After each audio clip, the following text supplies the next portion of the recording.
कराची में तारिक रोड पर अंडरपास में पानी भरा होने की वजह से दोनों ट्रैक्स मुकम्मल बंद कर दिए गए। ट्रैफिक को मुतबादिल रास्तों से भेजा जा रहा है। मजीद जानते हैं तारिक रोड पर मौजूद डॉन न्यूज़ के नुमाइंदे मोहम्मद बिलाल से। बिलाल, बताइएगा क्या सूरत हाल है। जी बिल्कुल। देखिए, मैं इस वक्त तारिक रोड के मकाम पर मौजूद हूँ और यहाँ पर जो अंडर बाईपास है उसमें पानी भर चुका है, जिसकी वजह से दोनों ट्रैक्स को मुकम्मल तौर पर अब बंद कर दिया गया है। पुलिस यहाँ पर तैनात की गई है, जबकि सिटी वार्डन अभी यहाँ पर मौजूद हैं, जिन्होंने रुकावटें लगाकर मुकम्मल तौर पर दोनों ट्रैक्स बंद किए गए। एक ट्रैक जो कि जेल रोड से तारिक रोड से होता हुआ बहादुराबाद की जानिब जाता है, वो ट्रैक मुकम्मल तौर पर बंद है।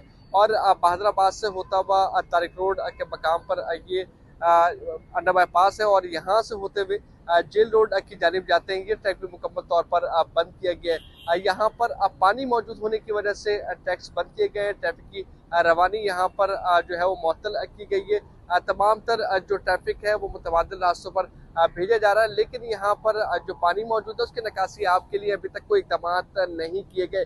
ना ही यहाँ पर मशीनरी मौजूद है, ना ही यहाँ पर मैन पावर मौजूद है। आया कि यहाँ पर जो मकाम है जहाँ पर पानी मौजूद है वहाँ से निकासी अब अभी तक नहीं की जा सकी, जिसकी वजह से ट्रैफिक की रवानी जो है वो काफ़ी मुतासिर होती दिखाई दे रही है। जैसे जैसे ट्रैफिक का भाव बढ़ेगा वैसे ही ट्रैफिक की रवानी जो है वो मुतासिर भी होगी और ट्रैफिक जैम की सूरत भी पैदा हो सकती है।